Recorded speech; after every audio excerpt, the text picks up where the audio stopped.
Setiap wanita yang terpilih untuk menikah dengan Raja Ular, harus menjalani 78 ujian yang kejam. Hanya dengan lulus semua ujian, mereka bisa memenuhi syarat untuk memasuki kamar tidur, untuk bertemu dengan Raja Ular yang legendaris. Sayangnya, selama bertahun-tahun ini, ribuan gadis telah maju satu demi satu. Namun tidak ada satupun yang mendapatkan perhatian Raja Ular. Akhirnya semua menjadi tulang belulang di dalam gua. Hingga suatu hari, takdir membawa perubahan. Dua saudara kembar memasuki gua yang dalam dan gelap. Keduanya dengan hormat berlutut di tanah dan memberikan penghormatan yang pantas. Sikap ini ternyata membuat Raja Ular sangat senang. Untuk pertama kalinya, ia memberikan hadiah pertemuan, yang ternyata adalah dua tikus raksasa yang sudah meninggoy selama 8 hari. Kakak segera makan dengan rakus dan meninggoinya. Adik meskipun merasa jijik, tetap memberikan senyuman yang dipaksakan. Namun hanya bisa tersenyum canggung. Setelah menyelesaikan hidangan ini, adik yang bergegas naik posisi tidak sabar untuk melepas pakaian luar.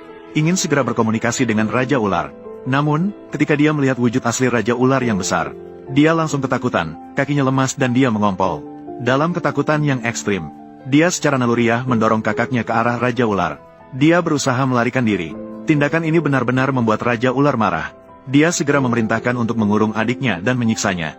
Namun kakak perempuan berubah total di bawah asuhan Raja Ular. Akhirnya dia berevolusi menjadi Ratu Ular yang terhormat. Dia terlihat anggun keluar dari gua suci. Dia juga memegang bunga krisan dan aprikot yang melambangkan kekuasaan. Semua penduduk desa berlutut dan tunduk. Saat dia bersiap untuk memimpin penduduk desa menuju kemakmuran, adik perempuan yang selamat secara kebetulan tiba-tiba muncul. Melihat kakaknya yang kini dihormeninggoy banyak orang, adik yang marah mengayunkan pisau untuk merebutnya.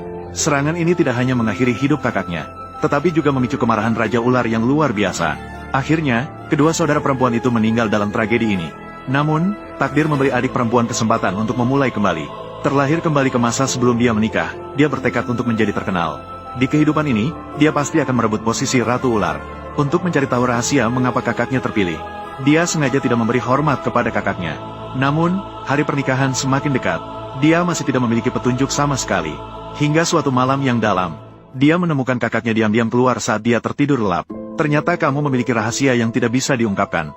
Setelah mengikutinya, dia melihat kakaknya sedang mandi. Dia bahkan mengeluarkan isi perut hewan untuk menyuburkan seluruh tubuhnya. Adik perempuan langsung merasa mual hingga kakinya lemas. Isi perut dan daging kakimu bahkan dibuang. Hitam dan misterius. Ternyata di kehidupan sebelumnya, kamu memang mengandalkan kekejaman seperti ini. Membuat ular sangat menyukaimu. Keesokan harinya, dia bangun seperti biasa. Ibu juga tidak bisa berkata-kata dan hanya bisa patuh merawatnya. Tanpa disadari, kakaknya juga terlahir kembali. Lin Qianqian, apa kamu benar-benar berpikir di kehidupan sebelumnya aku dipilih oleh Raja Ular? Itu karena ini, alasan yang sebenarnya. Kamu tidak akan pernah bisa mempelajarinya seumur hidupmu. Pada hari pernikahan, suasananya sangat serius dan megah. Sampai pada momen penting penandatanganan surat nikah, adik perempuan tiba-tiba menyerang di depan umum. Dia secara terbuka menuduh kakaknya tidak lagi perawan. Sesuai dengan aturan, tubuh yang tidak suci, melayani Raja Ular akan dimakan oleh ular luar.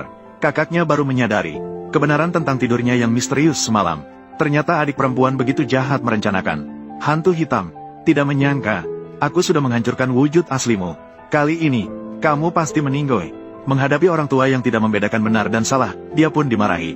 Kakak menjadi sangat bingung. Sementara itu, adik perempuan terus menyerang. Berlutut meminta Raja Ular mengirim orang untuk memverifikasi wujud asli. Kakak benar-benar panik.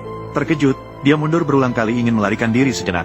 Adik perempuan segera memanggil orang untuk menahannya. Berlutut memohon kepada Raja Ular untuk mengirim bawahannya datang memeriksa.